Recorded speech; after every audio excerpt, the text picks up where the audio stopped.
Warning, this video contains team selection and captain choices which some viewers may find offensive. Hey guys, and welcome back to FPL TV. Before looking at game weeks 35 and 36, a very quick message about ONEFOOTBALL, who have very kindly sponsored this video. This video is sponsored by ONEFOOTBALL. The world's best football news app has just been made even better, relaunching with a fresh new design. Gain access to news, scores and stats from leagues all over the world with a brand new interface that's cleaner, simpler and smarter than ever. As for FPL, follow each team in the Premier League and get live updates from all the goals and assists every game week. Download it for free using the link in the description box below. With me ranked in the millions and with nothing to lose at this point, I spoke last week about taking a few hits for game week 35, which is something I'll likely do for the remaining game weeks now. With Mason Greenwood scoring again in game week 34, and therefore continuing to outperform Rashford in points and performances, it seemed a no-brainer to bring him in for half the price and release a very cool 5 million.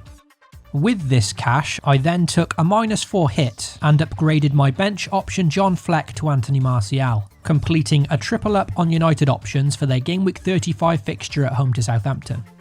United still haven't played this game week, so it's yet to be seen whether this hit will pay off. But like I said, releasing that extra 5 million in funds just seemed too good to pass up. The second -4 I took last week was transferring out Son Heung-min and bringing back Mo Salah at home to Burnley.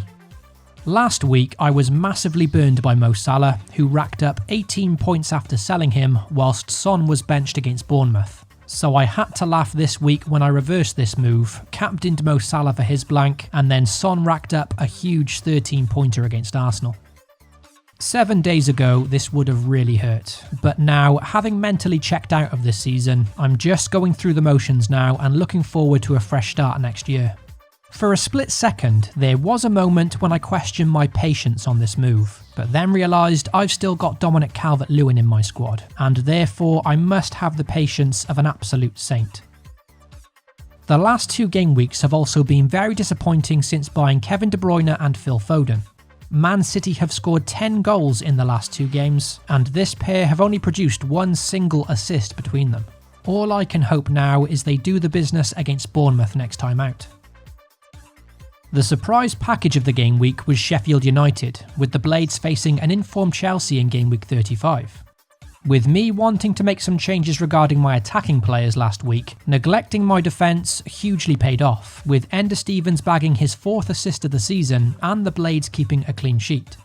That's 2 clean sheets on the bounce for the Blades now against Wolves and Chelsea, and it's no coincidence that these coincided with key defender Jack O'Connell coming back from injury. So for game week 35, a pretty mundane 40 points with a big -8 hit.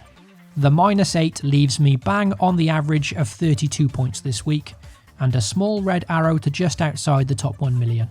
The 3 United boys are still left to play, and hopefully I can get a performance from them. Let's move on to game week 36 now, and discuss some players potentially coming into the side. Also, if you enjoy the content at FPL TV, then be sure to drop a like and most importantly get subscribed. You can also hit the notification bell so you always know when a new video goes live. With Brighton and Bournemouth in his next 2 fixtures, Danny Ings is someone I'm considering to end the season with. He offers a nice alternative to the popular Raul Jimenez now, who despite scoring a penalty against Everton, does look to be slightly jaded recently, and that's one simple free transfer I could make this week. In game week 36, there are 2 outlying fixtures for this week though, and that's Manchester City at home to Bournemouth and Chelsea at home to a now relegated Norwich City. Due to this, many of their options become very tempting acquisitions, with surely plenty of points up for grabs if you pick the right players. When it comes to Man City, as we know, it's a complete lottery, and it is worth pointing out that both Man City and Chelsea do have very important FA Cup semi-finals just a few days later, so keep that in mind. With me already owning both De Bruyne and Phil Foden, then the likes of Sterling, David Silva, Mahrez and Jesus could all provide a lucrative 3rd spot for the Bournemouth fixture, especially considering that Bournemouth's key centre-back Nathan Ake is now out injured for the season. I'm not going to speculate on Pep's lineup for this Bournemouth game though, and playing Pep roulette can always end in tears. As for Chelsea, if you are on a free hit this game week, then a Chelsea defender could be worthy of consideration, because incredibly, Norwich have only scored one single goal in 6 games since the restart. A crazy stat. As for me, with me looking to prioritise the attackers again, then it's Willian, Pulisic and Giroud that are considerations for me this week. With Chelsea, it is important to consider though that it may not be worth going overboard on their options longer term unless you've got them already, because after this nice game against Norwich, they then face Liverpool and Wolves in the final 2 games of the season. 2 much tougher fixtures. With no changes to my side yet, here's how the team currently lines up. And with Sheffield United away to Leicester this game week, and with Jamie Vardy in decent goal scoring form, I'm thinking to bench both Henderson and Stevens in 36, as I'm not sure I'm fancying the clean sheet there. This would allow Southampton's McCarthy to be in goal, at home to a Brighton side who have only scored 2 goals in the last 5 games. This would also see Charlie Taylor coming back into the team, as we know how well Burnley can defend on their day, even more so with their goalkeeper Nick Pope in scintillating form at the moment. If I am to bring in the likes of Pulisic or Willian for this juicy home game against Norwich, then I'm going to have to disrupt an already strong 5-man midfield. Anthony Martial could make way as a 1 game week punt, before then getting him straight back for United's home game against West Ham in 37. But his opponents Crystal Palace have looked pretty poor of late as well.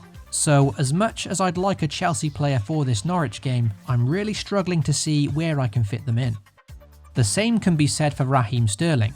Following his superb hat-trick against Brighton last time out, he looks to be a very strong captaincy choice at home to Bournemouth. But again, accommodating Sterling is also very difficult, and my only route to him is either selling De Bruyne or Salah this week. If I choose not to bother tinkering with this midfield, then I could punt on Giroud up front in place of Jimenez, or take a -4 hit to downgrade Calvert-Lewin and then upgrade Jimenez to Gabriel Jesus. For the captaincy, of course this will depend on my transfers this week, with Sterling and Pulisic looking like tempting options given their fixtures. In my current squad though, all 5 options in midfield are viable. This Man City fixture could be an absolute massacre with potentially huge reward, and on paper I'd like to captain De Bruyne at home to Bournemouth. Giving the armband to De Bruyne does have me concerned though, because how can we be sure he even starts this game with an FA Cup semi-final just on the horizon?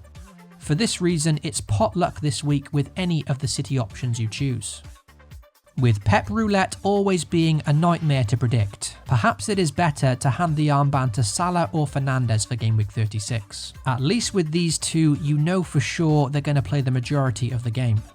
Fernandes has been insanely consistent for a long time now, and despite Mo Salah blanking at home to Burnley, the Egyptian has been very lively in the last 2 games. He also boasts a superb record against Arsenal, scoring 6 and assisting 4 in just 5 games against them.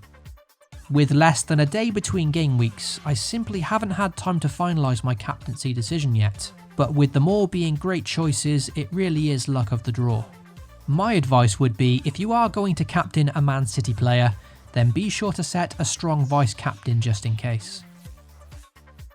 So that's my team and transfer thoughts heading into Game Week 36. Hopefully you enjoyed the video, and if so, be sure to get subscribed to FPL TV. FPL responsibly, and I'll catch you all soon.